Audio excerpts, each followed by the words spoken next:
Hai anak-anak, berjumpa lagi dalam mata pelajaran Bahasa Melayu tahun 6 bersama dengan cikgu anda, Cikgu Bahasa Melayu, Cikgu Wirda.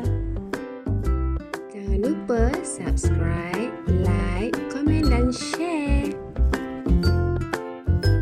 Standard kandungan 2.4 membaca dan memahami maklumat yang tersurat dan tersirat daripada pelbagai bahan untuk memberikan respons dengan betul.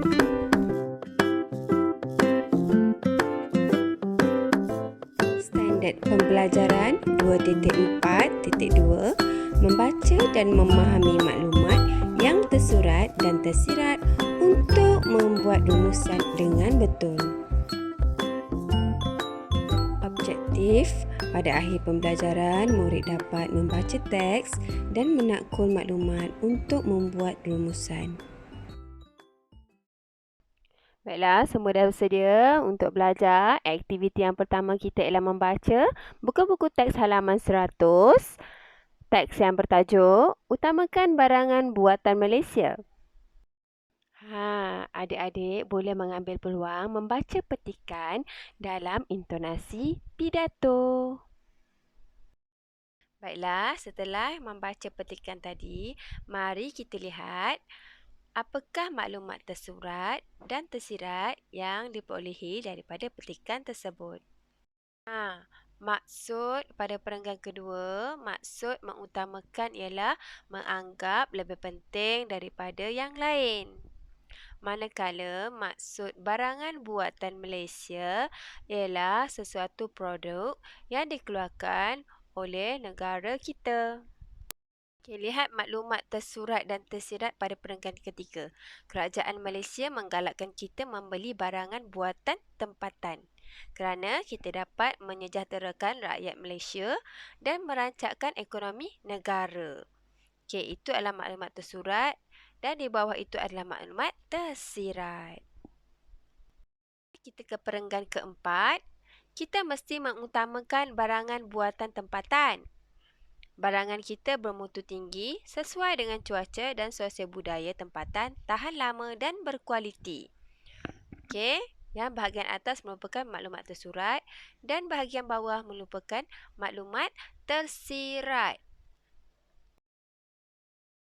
Seterusnya, perenggan kelima. Kita dapat membantu ekonomi negara, maklumat tersurat, kerana wang yang digunakan untuk membeli barangan Malaysia akan mengalir dalam negara sahaja dan ekonomi kita sentiasa stabil. Itu merupakan maklumat tersirat. Baiklah, seterusnya kita ke perenggan yang keenam. Apakah maklumat tersurat yang terdapat dalam perenggan yang keenam? Itu dia. Kita dapat membeli barangan dengan harga yang murah. Itu adalah maklumat yang tersurat. Setelah kita membeli barang yang murah, apa yang kita dapat? Kita dapat menjimatkan wang saku, dapat menabung demi masa depan untuk membeli peralatan sekolah dan sebagainya. Itu adalah maklumat tersirat. Kesimpulannya, pada perenggan ketujuh, adik-adik diminta untuk melengkapkan kesimpulan. Kesimpulannya kita perlulah. Kesimpulan, cikgu tadi ambil daripada semua maklumat yang tersirat daripada perenggan yang ke-3, 4 dan 5 yang bersesuaian.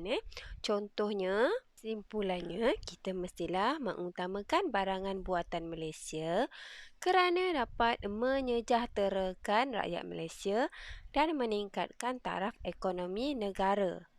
Barangan buatan Malaysia sangat berkualiti dan bermutu tinggi serta harganya lebih murah berbanding barangan luar negara. Secara tidak langsung, ekonomi negara akan stabil dan kita juga dapat menyimpan wang saku untuk masa depan. Oleh itu, kita mestilah membeli barangan buatan tempatan. Baiklah, di sini cikgu ada sediakan latihan pengayaan. Menghasilkan satu poster yang bertajuk Utamakan Barangan Buatan Malaysia. Jom adik-adik cuba hasilkan poster yang sangat menarik mengenai tajuk tersebut. Jangan lupa tunjukkan hasil poster adik-adik kepada cikgu anda. Baiklah. Baiklah, sampai di sini saja. Cikgu harap video ini dapat membantu adik-adik belajar di rumah. Terima kasih. Bye.